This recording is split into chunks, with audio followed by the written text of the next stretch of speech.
Okay, and here is our Razzle Dazzle Evolution Hour 36. Steampunky things that Peter came up with. One of these days we'll have soundtrack on this, and away we go. All the little clocks and times and that cute little logo that he came up with. Troubles in Paradise at tortuganwordpress.com. And if you don't have it already tabbed on your smartphone or PC, what the hell is preventing you? So, okay, we have a fun subject matter today, which is something that came up to me peripherally when a Islamic creationist was lobbing evidence of why the Quran was true, and he happened to toss at me a video, which I put links up about this from this Ahmad guy who delivered a lecture at a British university last 2 years ago now, 1 year ago, yeah, 2017. And he was saying that this is what I could use to educate myself about the true evolution issue. And so that's a bad thing to recommend around me, that I go watch a video, because I'm actually going to vet it. And I'll get to that in a little bit. I was about ready to say, does he know you? He doesn't know. He does not know me. Too many people need to find out more about RJ, and it is a bad idea to recommend sources to me. Anyway, Jackson Wheat and a few others, I think, were thinking I was going to be going after Harun Yahya, the Islamic creationist, and a whole show, I suppose, could be done on him. For those of you who haven't heard of him, he's one of these ubiquitous Turkish creationists. His actually name is Adnan Akhtar, but he goes by Harun Yahya. And he's got tons of websites, and it pops up a lot. There's an awful lot of creationists who will be linking to stuff that turns out to be Harun Yahya, and they may not even have recognized that it was Yahya. He started out channeling younger creationist stuff, and then very quickly dropped that and basically pulled back and did intelligent design material. So essentially, he siphons stuff off of all the intelligent design literature and recycles it with these little staff of people that come up with spewing books with all sorts of pretty graphics and things. And even Eric Dubay, the wingnut racist, anti-Semitic flat earther, was riffing off of Harun Yahya stuff. So he has an odd influence. But that's not the fellow I'm talking about here today. Yeah. And as a preface, I can point out that Islam's view about science is kind of varied. There's an awful lot of wingnut hyperconservatism in Saudi Arabia in particular. They've got practically geocentric creationism as part of their dogmas there. But move over to Iran, and they still teach regular evolutionary biology in their school system. They never changed any of that after they got rid of the Shah. So there's a big spectrum of belief within the Islamic world on things. Well, this guy, Ahmad, would be in that kind of squishy liberal reformist brand, if there is such a thing, of Islamic creationism. And effectively, it's very intelligent designy. And in this case, his video, which ran about an hour, went on about, we're not going to be talking about any religion here. We're going to be just talking about the criticisms of Darwinism within the Darwinian scientific community. And so it then launched into a mass of authority quotes and quibblings about technical papers and stuff that popped up a lot. But the problem was that every once in a while, Ahmad would bump into data, and he showed he didn't process information very clearly. I put a link up to a PNAS paper where Ahmad was going on to say that the fossil record can't be used for anything because there's virtually none of it's around, so you can't make any trees or anything out of it. And he cites a technical paper that showed that 99.999% of all of the things are not even represented in the fossil record. Ha ha! And when he got around to it, that means that there's 0.0001%. He added an extra zero in there just for criticism's case. But the problem was the paper wasn't about the fossil record. It was about microbes, and it was about existing microbes. And what they were doing was doing an analysis to suspect how many living microbes aren't known yet, based upon the rate at which they've been discovered and so forth. And it made no mention of fossils, no indication that 99.999% of the living things are not represented in some form or another in the fossil record. So right off the bat, the guy was misreading a source and then jumping off of the gangplank. He would bring up a whole bunch of subject matter, and I actually went through, it took me like most of a day to plow through his thing, because I would have to stop it, and go and start researching the names that he had brought up, this thing about this blood-brain barrier in the brain that supposedly was a piece of intelligent design, and there's a long evolutionary history of it, and there's a whole bunch of papers I found out about it that I suspect this guy never did notice. So he had done this. Well, I should pause for breath here and introduce Caproni, who is in here as the hapless foil for my verbiage here today. Well, I mean, you got my interest piece with intelligent design, because that's the that's you got me interested, because that's my that's my cup of tea. Yeah, Is ID stuff mostly. I mean, I'm not so much on the biology side, but I am a drafter, so I can. So when people argue design, I always love when they do that, because it is design. You know what design looks like, and does this look like design? There's a lot like one of the ones I love. People go, the universe is so perfectly tuned to design. I'm like, please explain to me how quadrillions and billions and whatever you want to put, metric tons of rock and space dust hurling at each other at is really design. phenomenal is designed. Because if you don't think that's happening, please look up the Milky Way and Andromeda. It's and that's what they're usually referring to is the anthropic argument. That the fine-tuning of various fundamental constants are involved. And William Lane Craig likes this kind of argument. You find a lot of it in intelligent design lore, a little less in creationist lore, for a very important reason. And that's because so much of the anthropic physics arguments depend on regular physics being true. And so they need to have a universe that's billions of years old and all of that to have these fine-tuning-y things. Ross makes use of that. I was going to have, by the way, a chat with Ross on his podcast today, but something turned up and he couldn't do it. So we've rescheduled, cross fingers, for tomorrow, and we'll see whether that button pops up. And he said he was going to do that.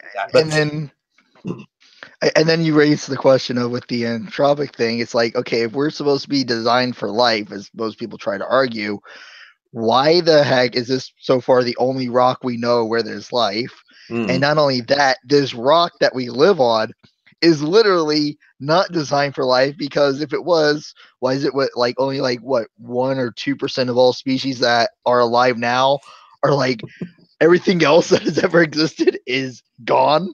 Yeah, well, only another one, Ross would take the argument that all of these things, they have to have bacteria before human beings, and so there's a whole bunch of things where you have to go through to build the ecosystem, and God has a lot of time on his hands.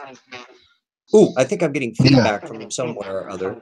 Is somebody got the... Oh, I need to turn off the microphone here. Boop, boop.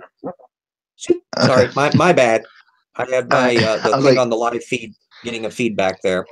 I'm an old fart, and so I occasionally make mistakes. Apparently, I've been putting up the last few videos on an earlier channel I generated, so my regular channels weren't looking at it. So Peter's going to be helping me later on. He's downloaded all of the ones, and I'll have to reload them, and there's a bunch of fussbody things that I'm going to have to do about it. But there's only 4 videos, so I'm not going to worry about it.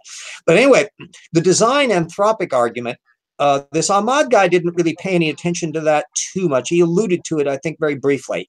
But it really plays a huge role, and it pops up in a lot of apologetics. It involves basically the fundamental constants of the universe, usually. You've got carbon things, and the formation of heavy metals and things supposedly are on a knife edge, and if anything, we're a little different. Here's the fundamental assumption problem with that.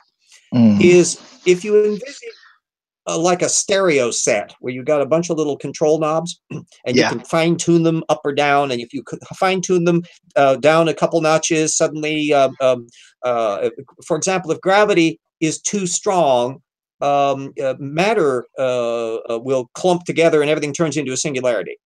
If it's too weak, then you can't form heavier molecules, and you can't form galaxies, and there's a whole bunch of stuff, so that screws everything up. So all of these supposed fine tunings. Here's the problem. Who says any of them are adjustable? Is there like a stereo set where you can tweak this? Can gravity really be different? Can gravity be based on a cube, a fourth power instead of a cube for things or not? We don't know. And it really goes to, well, if the these constants that we know were different, that most people argue are constants, were different, we would, we wouldn't be here. The universe would look a lot different than it does. It's not. Yeah. I mean, But we don't even know that they can change. And so yeah, just as no God can make 1 + 1 = 3, and no God can work out a root formula for a fifth-degree polynomial, so too it may be that gravity can't avoid being what it is. yeah, And no God can it's tweak the stereo system to adjust the variables, in which case, if there's no fine-tuning of that form, you don't have to worry about whether or not there's a fine-tuner. yeah, and it really, and one of the big arguments for fine tuning that I always hear is the argument of, well, the Earth is another argument of design that I love picking on is, well, the Earth is so perfect in its orbit. If it was any closer, I go, hey, you know what the summer is? Yeah, we're a lot closer. We move closer to the sun and further away It's all the cycle. Yes, time. at the moment, Don't you? I mean, we would have we're to be out closest. where Well, Mars at the is to be moment, outside the we're closest habitable to the zone. sun in the winter in the northern hemisphere. Yeah, And in another 25,000 years, it'll be during the summer. So those are the Milankovitch cycles yeah, that modulate climate and also modulate ice ages as the obliquity of the elliptic and all that works around. But we know yeah, this is the same problem with Lovelock's Gaia hypothesis. He was saying, how life self-calibrates to maintain a homeostatic, life-friendly system. Well, we know actually it's gone fall down, go boom a lot. And yeah, yeah. oxygen And levels, I for was example, have not actually, been kept constant over yeah, I, geologic time. Sometimes they've gotten way higher. They were up to 50% during the Carboniferous, and they were down to like 15% for a while in the Triassic after the Permian mass extinction. yeah, And so they can be affected very yeah, spectacularly by geological phenomenon. yeah. And Odd I for was fine actually tuners. watching the other day a video by Neil deGrasse Tyson, which I found really interesting. Is he was talking about that life, the closest life we can know that's extraterrestrial. We can't quite know it because we don't have anything to go in and look at it and test it, but would actually be Europa, because everywhere we look here, where there's water, we find life. I mean, the only reason, as he Yeah. said, the Dead Sea is called the Dead Sea is because the microscope wasn't invented yet. And it's Yeah. We and don't he says in know Europa we whether can or see not all life there's water under everywhere has to be based on DNA. That's our big there. puzzle. And unless we Yeah, can find some other forms of life to look, but it may be that DNA ends up the default, that in a natural evolutionary system, it's going to yeah, win. And you end up yeah, with all life everywhere being based on DNA with an RNA modulator or not. But we don't know yeah. because we don't have any other examples. So to find if there is life on the seas of Europa, it would be really neat.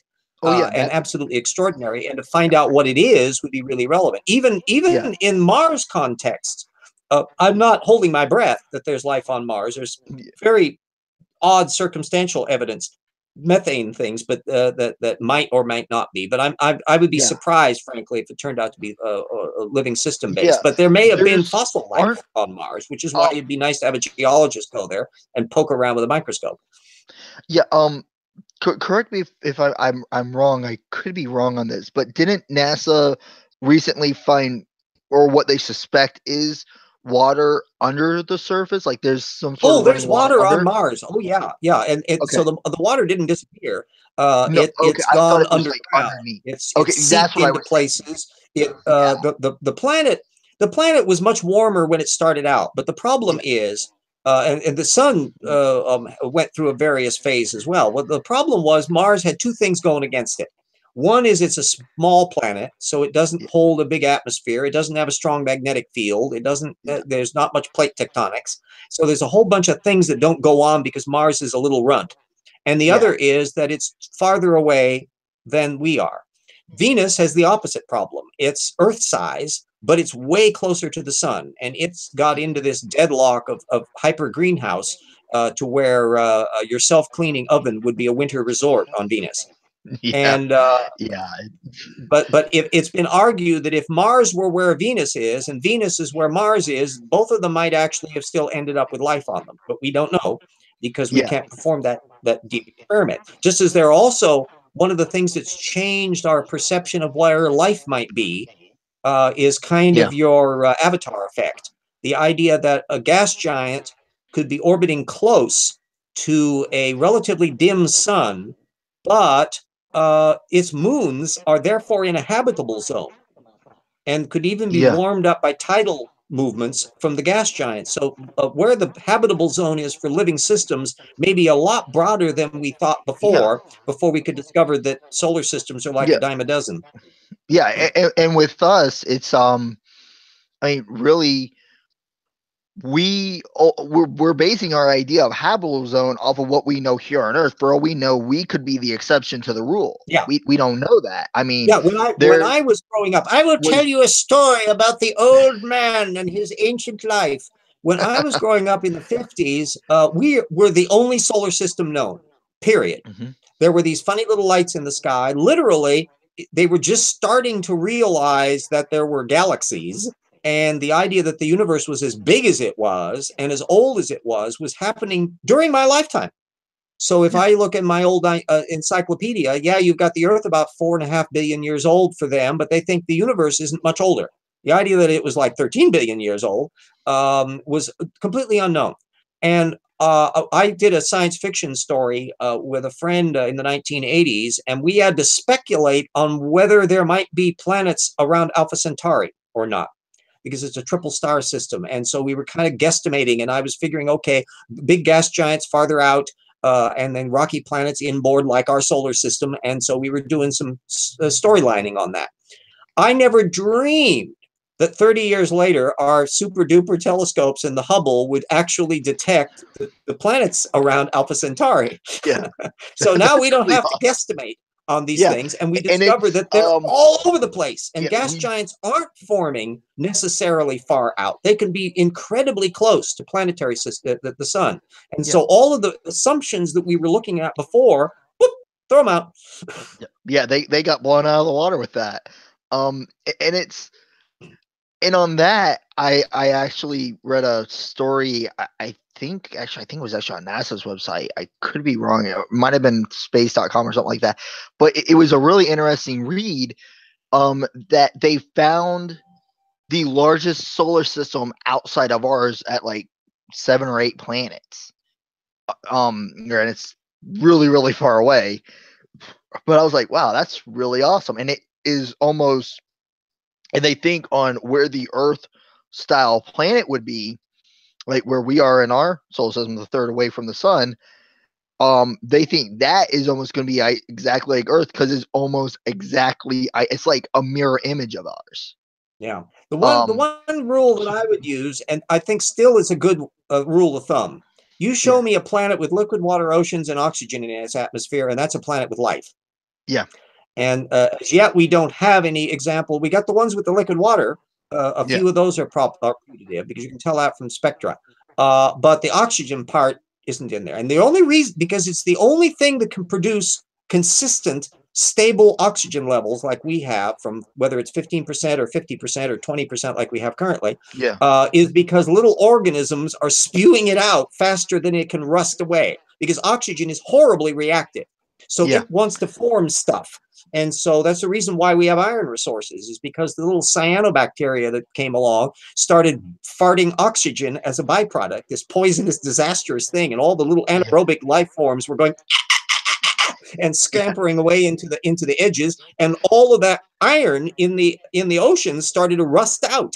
So that there's these yeah, vast array, virtually all of the banded iron deposits that people are built the Industrial Revolution on, came from cyanobacteria farts.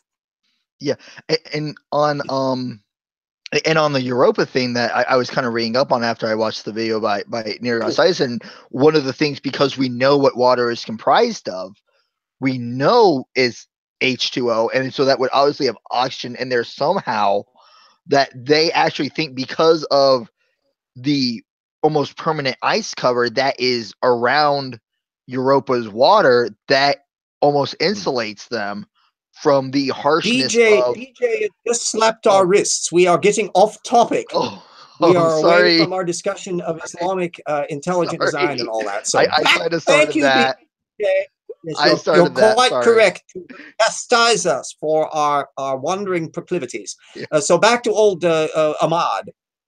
Anybody who wants to look at the field of things, where you can figure out where anti-evolutionism fits on the Islamic landscape, and it is in kind of the same boat as it is in the Christian culture. There's not quite a big counterpart to it in Hinduism, although there is a little bit. But the problem is that you've got the need to relate to existing science data. So you have the liberal scientific-minded um, uh, Muslims who can do very sophisticated science and medical research and all this kind of stuff. And then you've got the conservative types who have the Quran connects up with the Old Testament enough Yeah. that they basically have that old-fashioned worldview of things, and they need to have a creator that meddles. They have to have a creator that made an Adam and Eve, and that there was an actual Garden of Eden, and that there was a fall, and so forth. That's more the Christian context, but there's still an awful lot of that stuff rolling around in Yeah. their bits. So you end up with the conservative types that end up essentially channeling much more directly the conservative creationist viewpoints. And then you've got the ones like this Ahmad fellow, who is that nice button-down collegiate sort, who is only going to be sciencey the way the intelligent design movement does. And demographically, they tend to show up in collegiate environments. They will be lecturing at a university. They won't be at the mosque. And Yeah. they very secular sounding and Yeah. very secular evidency. But as soon as you start looking at them from a methods direction, you start seeing the problems that they're deck stacking, they're limited data set, they don't really understand the phenomenon as this guy did. Every Yeah. single topic that he brought up, from saber-toothed cats, where he was going after convergence arguments. Well, cats, the marsupial lion and the placental lions, you can tell them apart instantly because of their overall anatomy. One of them is a marsupial and the other one is a placental. And there's Yeah. structures inside the skull that are distinctive between the marsupials and that. So the fact that they just happen to have fangs is just the exigencies of diet.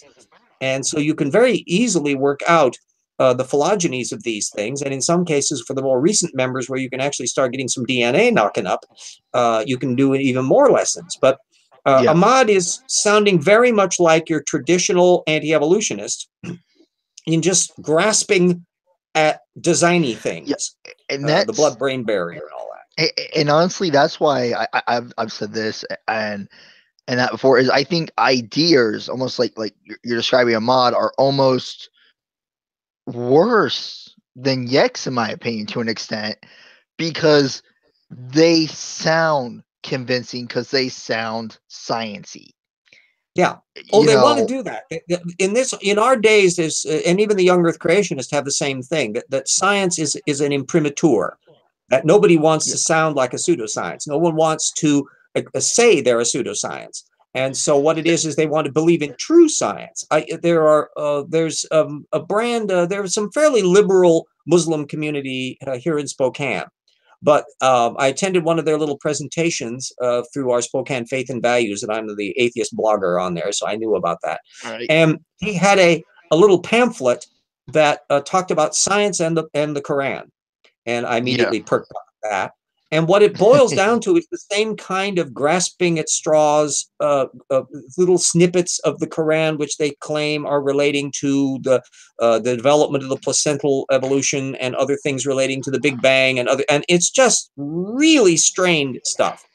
And Yeah. some of the videos that this Twitter creationist Muslim was throwing at me were postings of that type. They were methodologically indistinguishable from the gee whiz Glee Club types over in conventional creationism. This guy that he posted to, however, was in a different category because he was much more like the kind of a lecture that Steve Meyer or Douglas Axe might give at a Christian university here in Washington State.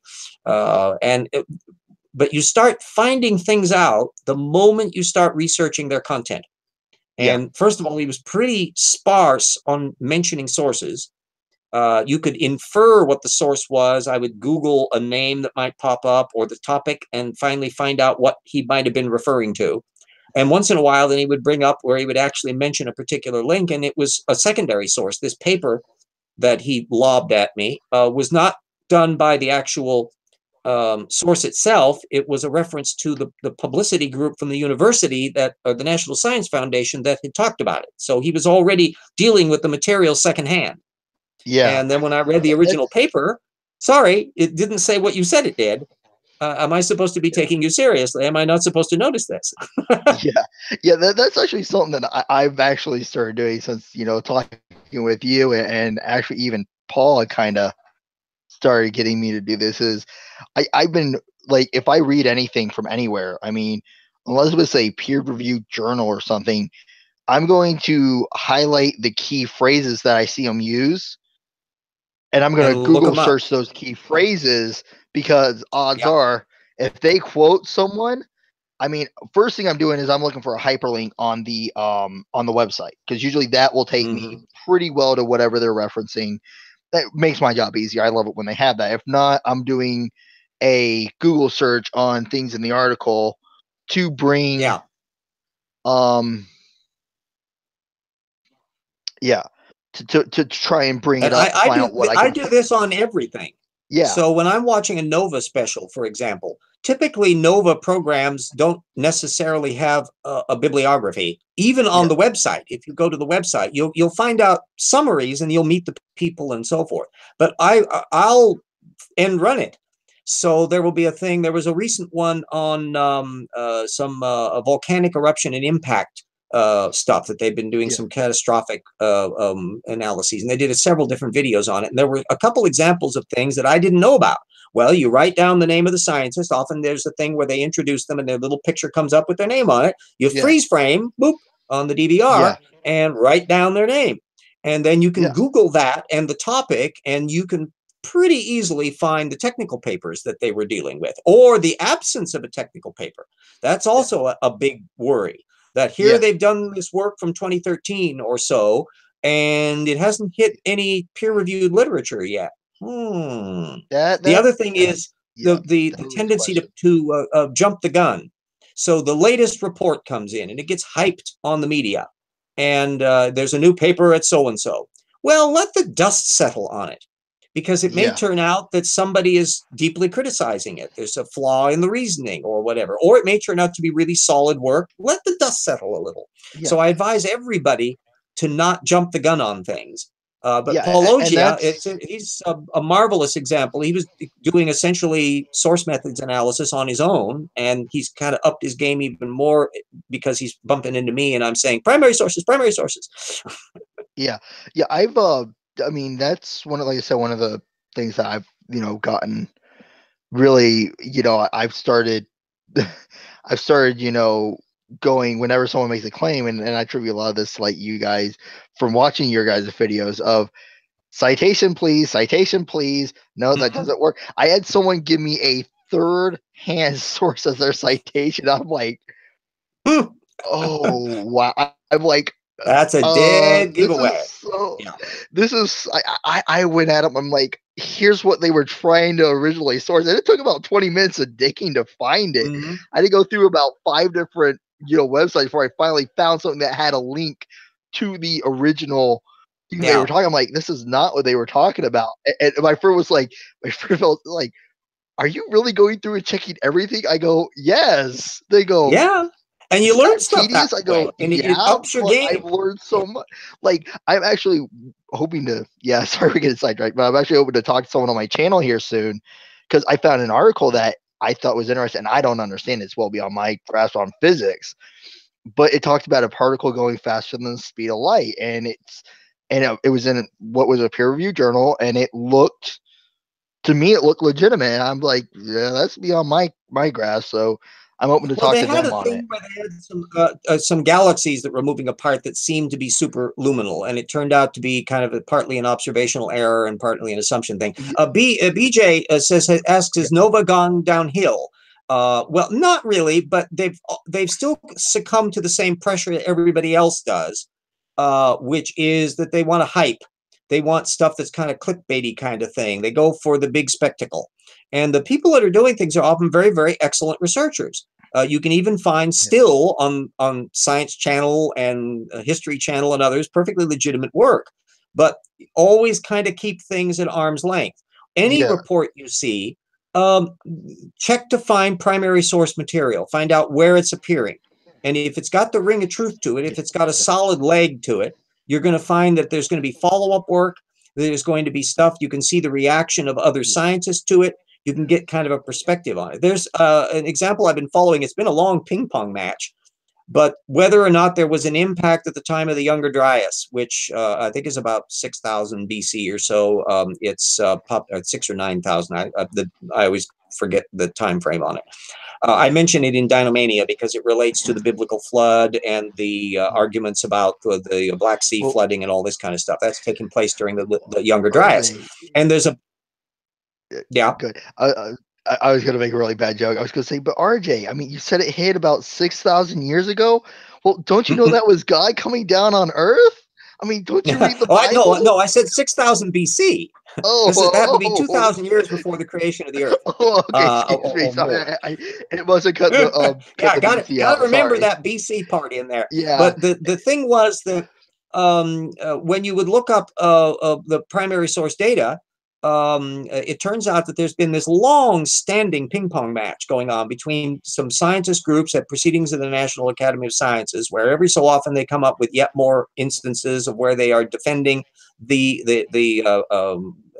some kind of a boloid impact and tektites and the various other things, and they've got evidence for it. And then others who will come in and do their responses where they're saying yes, but it doesn't seem to be having much of an effect. It doesn't correlate with this mass extinction issue or this bioturbation issue, or it doesn't seem to be affecting people. And so there's this. It's been going on for years and years and years.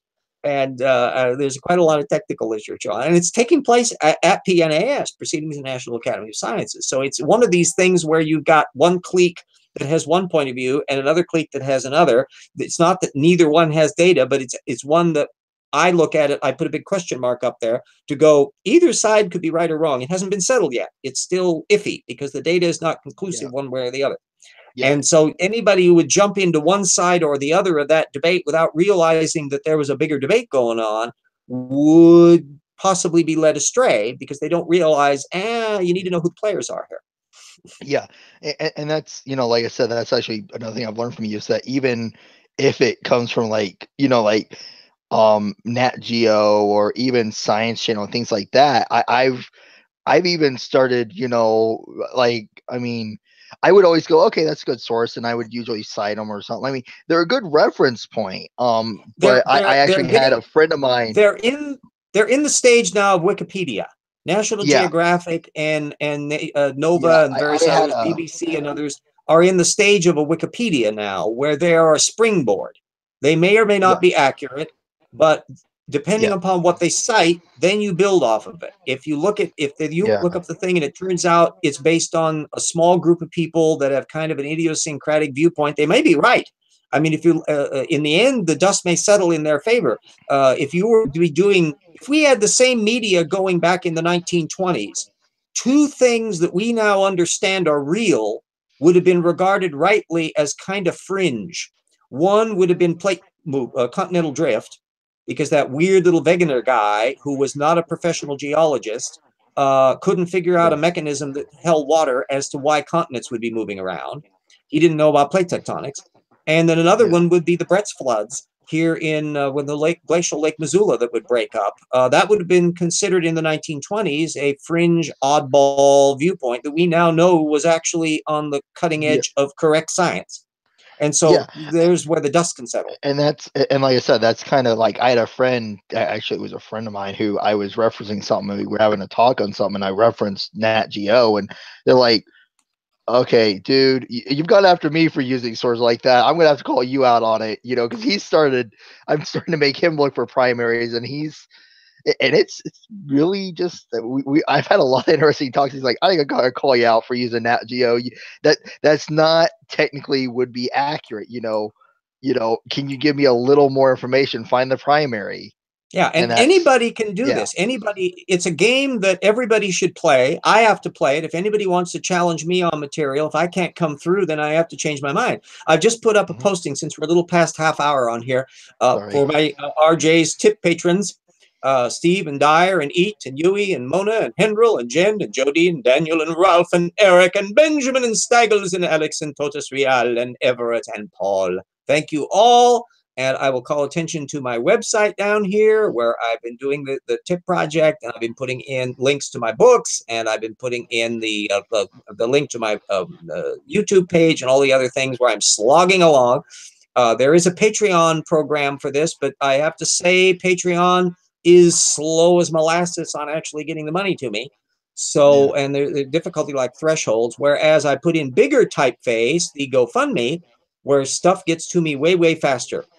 And so Yeah. everybody that wants to show crowdfunding, join the crowd. And everything, $5, buy RJ a cup of coffee, the equivalent of that. If you can do sustaining, they can do sustaining. That's even better. But don't sell the Yeah. house to support my work. But I'm not building an aircraft carrier here. Yeah. I'm just trying to make ends meet and Yeah. get the project going. So there is my shameless plug, and we'll then now get back to the Yeah. discussion of things. I'll plug a little bit for you too. Do buy his books. Um, Paralogs Affiliates Fog, really good. Evolution Slam Dunk. I've gone in there and I've actually learned a lot from that just from the little bit I've done of reading it, and I've actually used quite a few of the sources that he provides in there. Granted, sometimes it can be hard to find the source that correlates because there is 100 pages of sources. So, Yeah, yeah, the bibliography is 100 pages long, 2,300. yeah, And that was small print to boot. yeah, yeah. I have to pull my magnifying glass out for that one. I may be 28, but I don't got great eyes. Yeah, I had a task that I wanted to perform on it. First off, and this is pure hashtag tip. This is Troubles in Paradise Methods approach. That I was looking at what was covered and what wasn't in the anti-evolution literature, and what really stood out like a sore thumb. If I was going to have to write a book to make some money in a hurry, what was an area that nobody had done before, and that was the reptile mammal transition. It was mentioned occasionally, and I actually surveyed the various people that would call attention to it. If I do a revised edition, I will mention that Dawkins actually does discuss it in another book that I hadn't read, The Ancestor's Tale. But even there, it was only a few pages. But nobody had taken the trouble of going through and looking at how anti-evolutionists approach the reptile mammal transition. And as Yeah, you know from I my book, it's a gruesome tale. yeah, I was actually I actually had an argument with not really an argument, but more of a debate with a friend of mine on actually that topic. I'm like, one of the points I brought up, I don't know if it's in the book or not. You might have it in there. I haven't gotten to that point yet. Is one of the things that he's like, well, how do you explain this? I go, well, okay, we have one for that I can think. I was like, well, what's the best case for mammals from reptiles to mammals? I go, only thing I could think off the top of my head was like the platypus. I'm like, it's a monotreme. I'm like, it is about as close as you can get to having a reptile and mammal, almost as close as you can get As a to it. living organism. Yeah. Yes, I'm like, it's really a beautiful example of this. And one of their arguments that I basically almost I had to laugh at them a bit was when they went, well, then why is it still around? When it changed, I go, Mm. if the selection factors were not imposed on it that made it change and it works for its environment it's in, it's not gonna change. Yeah, That's I all. do mention platypuses Okay. and the monotremes. In fact, there was a fascinating little bit about, just as a little aside, that always struck me as intriguing. It's why the platypus has no teeth. And Yeah. the ancient ones, they've got fossils of them. They used to have teeth.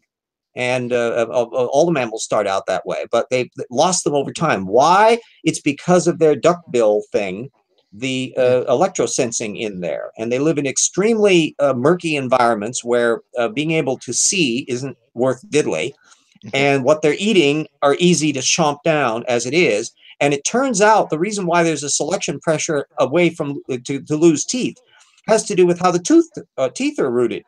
It's that Yeah. the circuitry of that electrosensing runs up the canal of the bone that's right where the tooth would be erupting into, and it's Ooh. crowding out the teeth. so Yeah, that the that teeth would don't not. really develop, and they're not as needed as the electrosensing. So there's a selection pressure for that. So that's why monotremes, the platypuses, are toothless. Yeah, that's interesting. I haven't gotten to that point yet. That's I'll have Yeah, to. it's I'll quite a look ways forward to down in the that book. one. I mentioned it in one little point, and then for the fossil thing, and I put it up in the thing. Well, I'll zap over in here. Probenognathus. That's the well, one of the two groups of these double-jawed mammal reptile transitionals that were Yeah, predicted in advance by Robert Broom. And yeah, that's the slam dunk for me. When I found out about these things, this is, if God didn't want us to believe in evolution, he shouldn't have created therapsids and Probenognathus in particular. That's just going out of yeah. their way for dumb. I know it's. Yeah, it's. I mean, it's. I mean, I've learned a lot from you and other people too, and I'm always willing to learn something new, and that's why I love your evolution book so far. Is it's just. Mm. I I was mean, I'm delighted hoping when when I I can go found to. out about Christine Janis, who's a mammal paleontologist. She had found the book on her own. She'd been following my stuff for years, as I discovered later on. And Yeah. she had found information in there that she didn't know about in her own field. The stuff Wow, on the mammal that's poop and stuff. yeah, that's She I the Permian mammal or therapsid signs of hair that it was showing up in coprolites was just in an obscure technical journal and was just only in the last couple of years. It was like 2015. And wrote the book in 2016, so it's hot off the presses. And she hadn't known about that, and she was revising her new mammal book based on the information that I was pointing to her attention from. So I'm going, okay, back that. yeah, that's great, man. That's great. I'm actually hoping if I have time later on while I'm at K State to actually take a collegiate biology class, like intro to biology or something, just to Mhm. because I've always loved biology. That was one of my favorite ones. I just knew I wasn't. I was good at it, but I didn't. But I, it's not something I can see me doing for my life. And that's why I'm doing Yeah. what I do with But engineering and an that. advantage of doing it now is we know so much more now Hmm. Yeah, than we did. it's Remember, homeobox genes weren't even discovered until the 1990s. So there's yeah, a whole yeah, slew of developmental biology that yeah. didn't make And I took sense, but do now. biology in 2004, 2005 was when because I took it my freshman year, and um, and even then we did we covered evolution. Here was our evolution lecture in when I was in high school was evolution deals with the changes in the allele frequencies among the population of any given species that natural selection factors apply pressures to. There you go. Yeah, and That doesn't that was sound? It's perfectly accurate, but boy, isn't that exhilarating? yeah. It's like I'm like, can we learn because our? I mean, I love my biology teacher. He was really good, really Mhm. smart. Um, but he wasn't that well versed on it because I asked questions. I'm like, well, what about this? How do we do? What about all this? And it actually led me to do some research on my own. I'm like, this is way beyond. It was kind of disappointing because all I could find was like people talking, the technical mumbo jumbo, and it's like I don't understand Yeah. any Well, of not this. everybody who is in a technically proficient field is good at explaining it. And remember, Yeah, I'm not a I seem to scientist because I find, come from a and historian's background. yeah, and I So I'm found all looking at the it from a very really, different direction. I seem to have found all the really bad explainers when I was looking. It's like I might take it in college if I want, and and I mean I love biology, so it was really disheartening to find something that I'm like I don't understand it, and I can't understand it, and I'm like because I love science, I loved math, Mhm. science, and history were my areas of expertise. Um, and I just know that So yeah, that's why I did Slam Dunk, because since there wasn't a book on the subject, hell, I'm going to have to write it.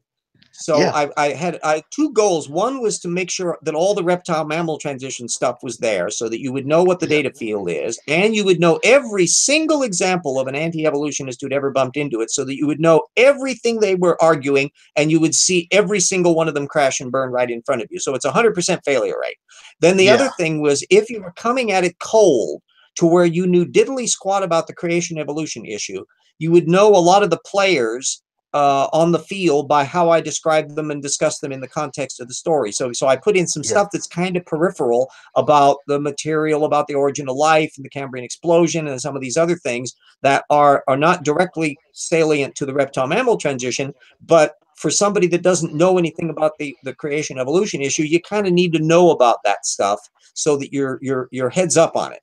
And so I wanted to Yeah. cover that Yeah. too. And yeah, like one of the things that I found the most interesting and doing research when really you and a lot of other people have kind of repeat my interest in it when I started looking was actually the ERVs that we have in our Oh yeah, DNA that actually attach and are actually in our DNA and I'm like, ALUs. how do people see, to me the thing that I found the most interesting was like when we can show this, how do people still deny what's right in front of their face? It's like, how can In their this own bodies. honest? 10% of our genome is ALU, a Yeah, retrotransposon.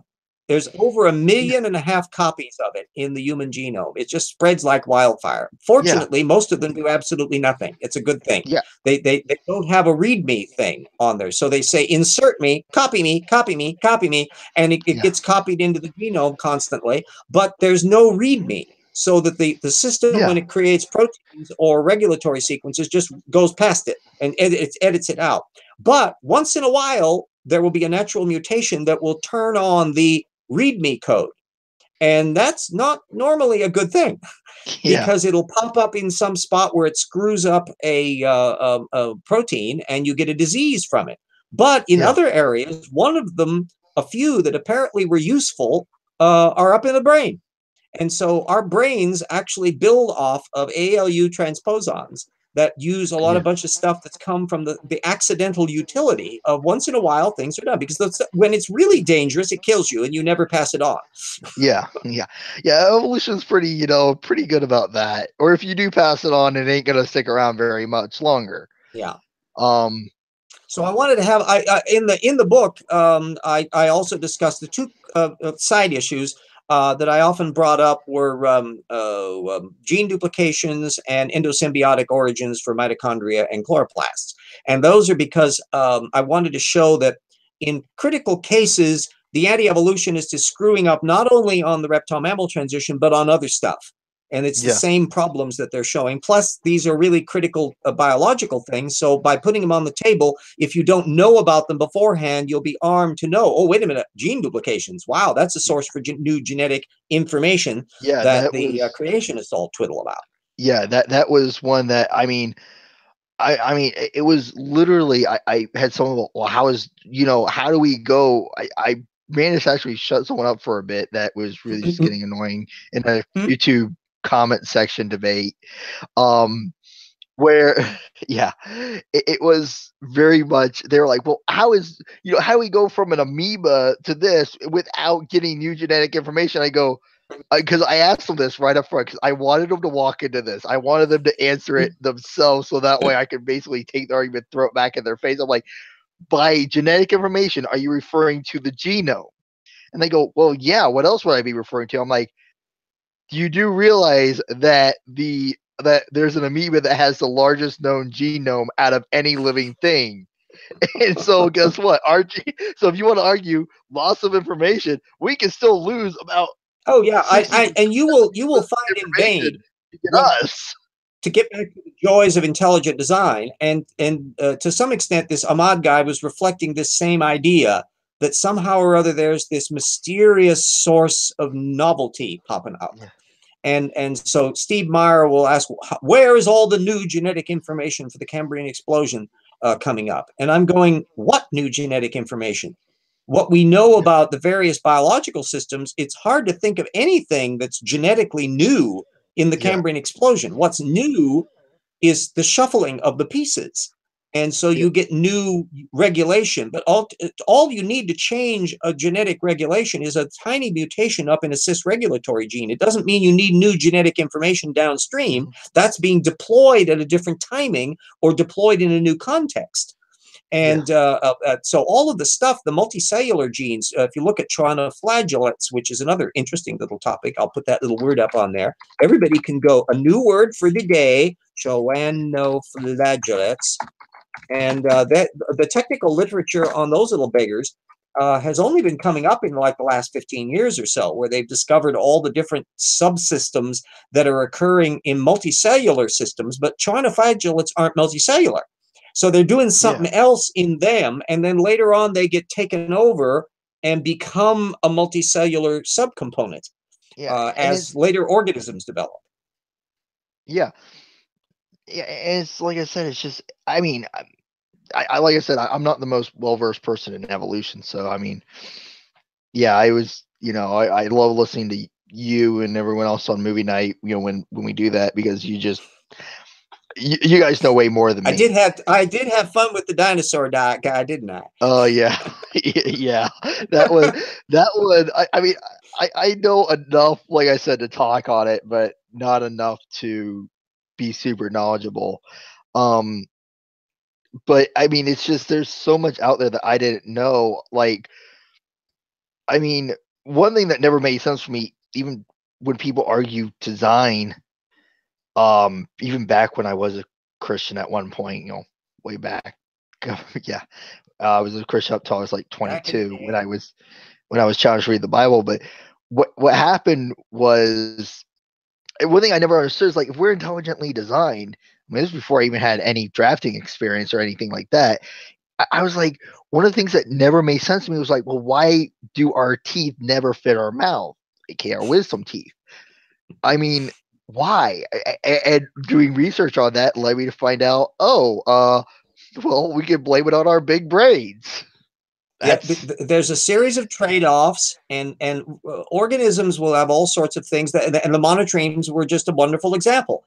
That if yeah, it's a trade-off between having the really useful electrosensing in a murky environment and the teeth chomping that you don't really need much anymore because you basically swallow what you find whole, the electrosensing wins.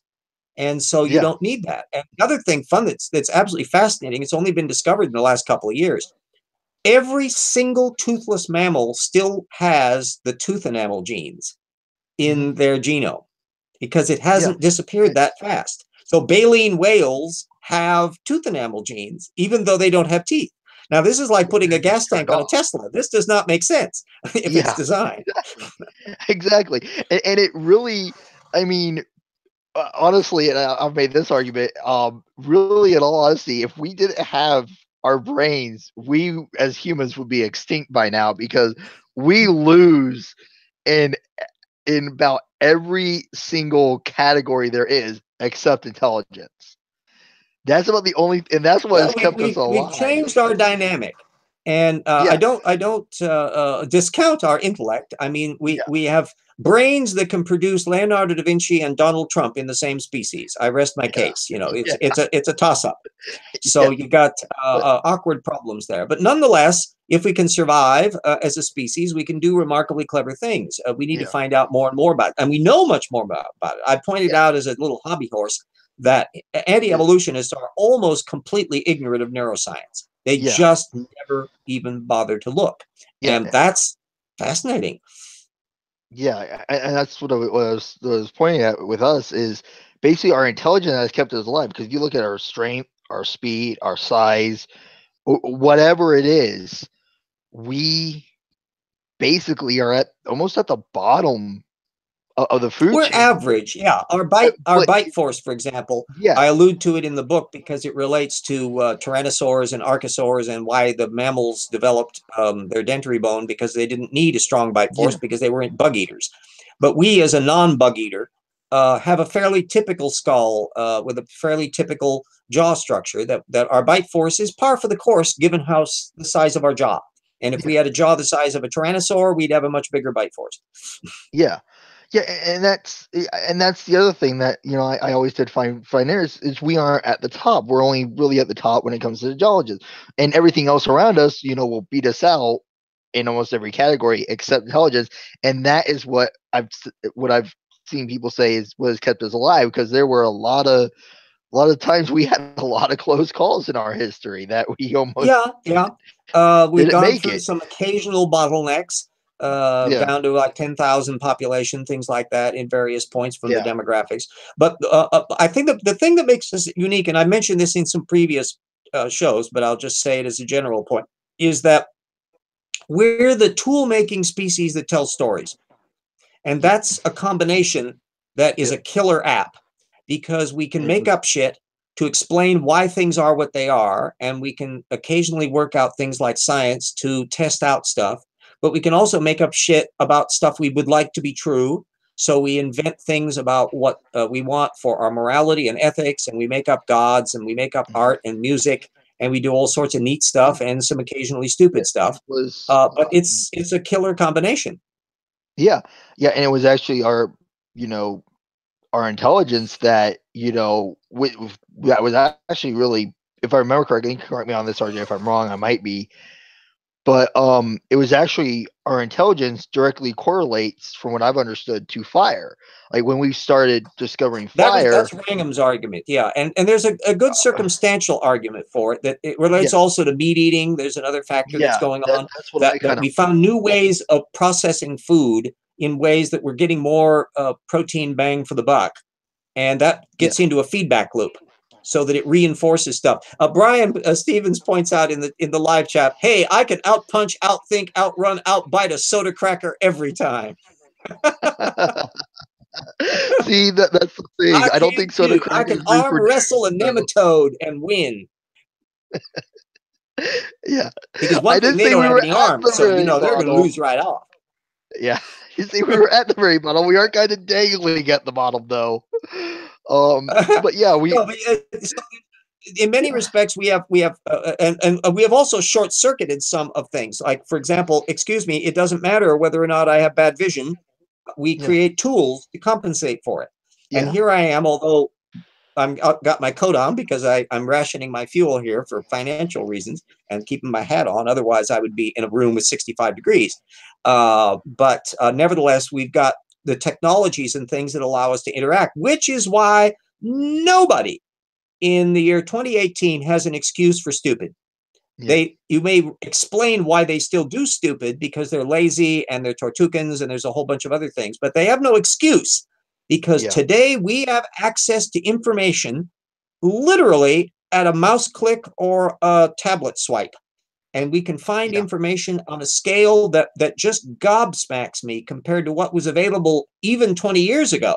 yeah, When yeah. I I was mean, trying to do source checking in the early days of the TIP project, I could maybe only get about 15 or 20% of stuff primary source directly for nothing, or I would have to go scavenging around libraries and photocopy stuff at the expenses to yeah, do oh yeah, all of that. And if it was a longer book and things like that, boy, I'm screwed.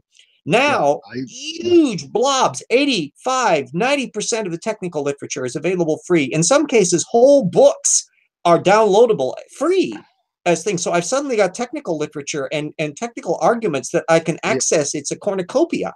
And so yeah. nobody has an excuse for not fact Yeah, checking crap. I think back to yeah, okay. Well, I'm only 28. I'm doing this. I'm thinking back to like middle school where, you know, you Mm-hmm. still the internet was still kind of early on, and like that would have been back in 2002, Oh, yeah. 2003 would have been middle school for me. This is And a it's recent phenomenon, as I yeah, pointed out and before. I sit back and But think when I like, was wow, just how much easier research is now compared to their literally scanning over. I mean, I remember having to go to my local library and just I Mhm. mean it was I literally would just check out like 20 In fact, here 25 let me books show you. to just Let me be yeah, a persnickety because I had the file open just and I'll put it up and I'll do a screen share so that okay, everyone can see what my tip work. Okay, we're opening yeah, January 2018 because I don't have enough money to do printing. I put temporary stuff in one of these days I can never get the stuff for it. And yeah, and let me get my little my usual screen share that takes me forever to do. That damn little menu. Come on, little green arrow. There you go.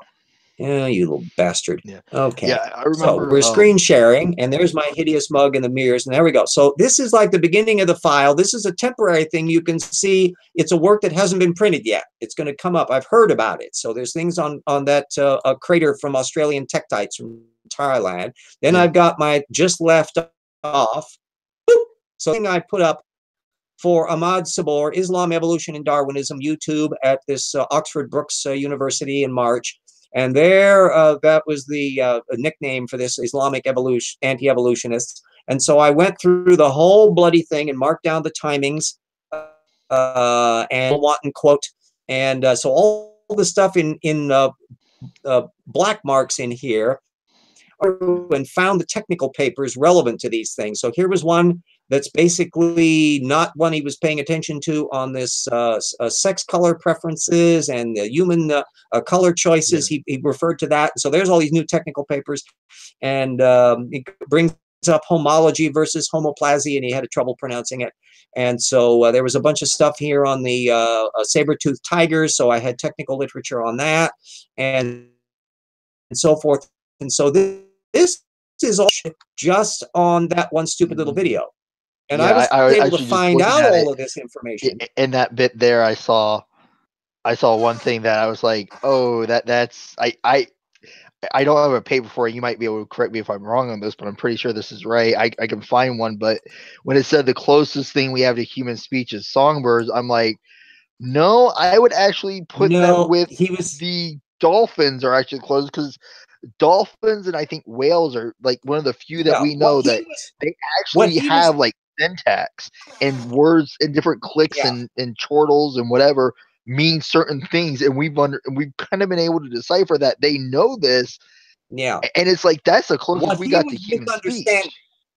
is that when they were looking at how language structures, the idea that communication, advanced communication, requires certain connectivities.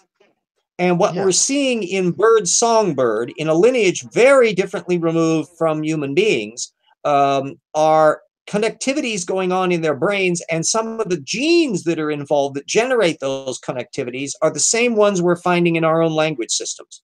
So it's a Okay. long distant convergence thing. But Yeah. they're not producing grammatical language the way we produce grammatical language Yeah. because they don't have the same contexts for it. So there's yet another example of where Ahmad was paying attention at a long distance, a science issue that he didn't really think through, didn't understand the context of, isn't bothering about the fiddly bit details.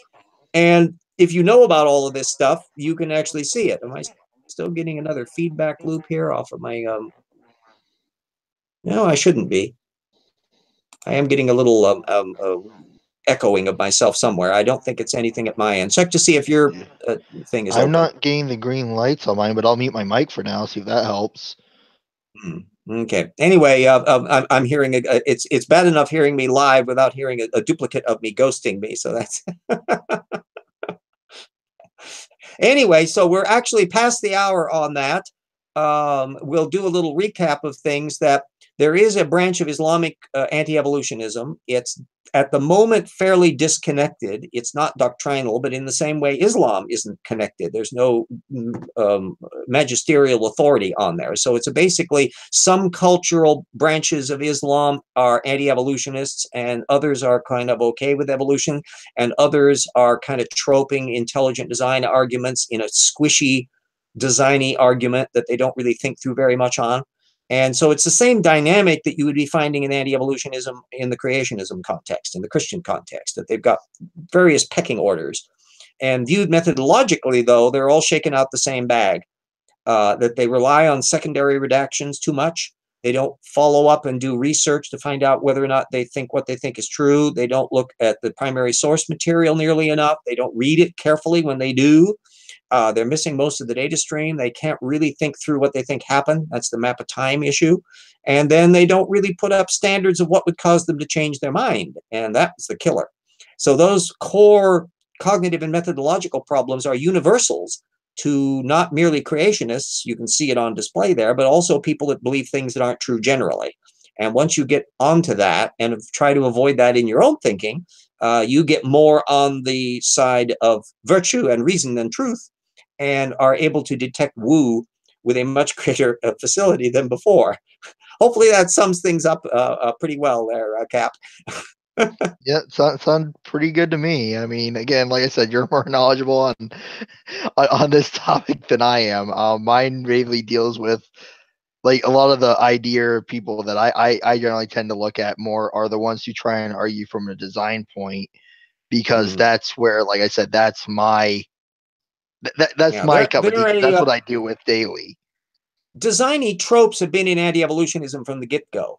Yeah, But the explicit stuff that you get is a relatively small bunch. Essentially, if you yeah, want to be introduced to the design arguments, just yeah, get Evolution News and Views, or yeah, Evolution and Science, and Evolution News and Science Today, it's now called. But anyway, at yeah, Discovery, evolutionnews.org. yeah, That's and the big I love design it book. when I love it when they point out, well, do you know the original design? If so, how can you talk on it? Okay, you'll like this reference here, RJ, that I will usually go to. I go, the Tacoma Narrows Pass Bridge, 1940. I don't know the design of that bridge. I don't know the original design of the bridge, but I can look at it and go, yeah, there's the fail point right Well, there. that's actually, there was a wonderful, it was on Nova quite a Yeah, few years ago. They did a really wonderful show about the Tacoma Narrows Bridge collapse. They actually had been very careful yeah, they did wind tunnel studies on the damn bridge before it was built.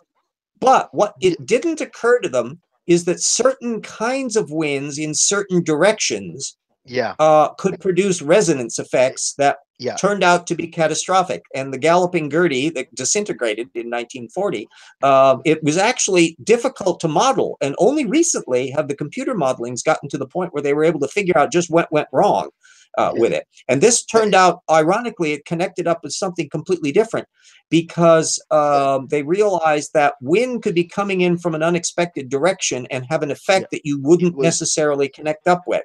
So it the Citibank building in New York City, they had done wind tunnel tests on it, and only at the suddenly somebody said, "Well, wait a minute. What if the wind comes in from the side rather than in the front?"